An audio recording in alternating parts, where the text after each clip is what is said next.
तो चलें इसको बनाना स्टार्ट करते हैं। स्ट्रॉबेरी आइसक्रीम बनाने के लिए हमें 1 कप व्हिप्ड क्रीम चाहिए होगी। व्हिप्ड क्रीम जो है आपने ठंडी इस्तेमाल करनी है। रूम टेम्परेचर पे जो व्हिप्ड क्रीम्स होती हैं उनका इस्तेमाल बिल्कुल नहीं करना है, क्योंकि आप उनको जितना भी बीट कर लेंगे वो बिल्कुल भी फ्लफ़ी नहीं होंगी। तो इसका आपने ख्याल रखना है।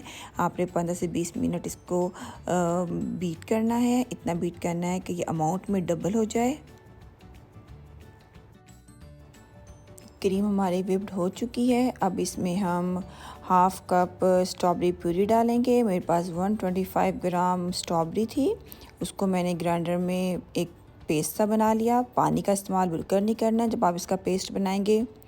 हाफ़ कप कंडेंस मिल्क का इस्तेमाल करेंगे। अगर आपके पास कंडेंस मिल्क ना हो तो आप क्या करेंगे, 1/4 कप मिल्क लेंगे, हाफ़ कप शुगर लेंगे, दोनों को चूल्हे पे इतना पका लेंगे कि ये गाढ़ी सी सॉस बन जाए और उसको ठंडा करके आप इस क्रीम में ऐड कर सकते हैं। वो आपका एक तरह का होममेड कंडेंस मिल्क बन जाएगा।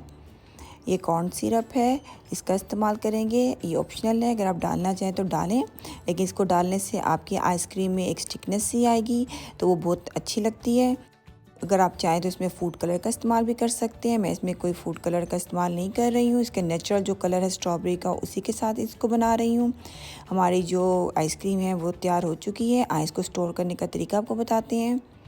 स्टोर करने के लिए आप एक कंटेनर ले लेंगे, उसमें आप इस आइसक्रीम को डाल देंगे और इस तरह के प्लास्टिक रैप से आप इसको रैप कर देंगे। ये आपने ज़रूर करना है। इससे क्या होगा कि आपके आइसक्रीम में जो क्रिस्टल्स बन जाते हैं वो बिल्कुल नहीं बनेंगे। अब इसको 12 घंटे के लिए हम फ्रिज में फ्रीज़ होने के लिए रख देते हैं।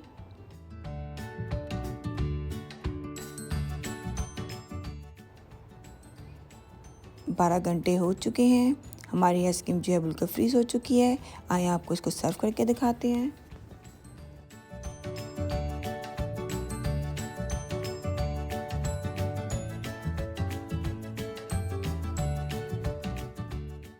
उम्मीद करती हूँ आज की रेसिपी आपको बहुत अच्छी लगी होगी।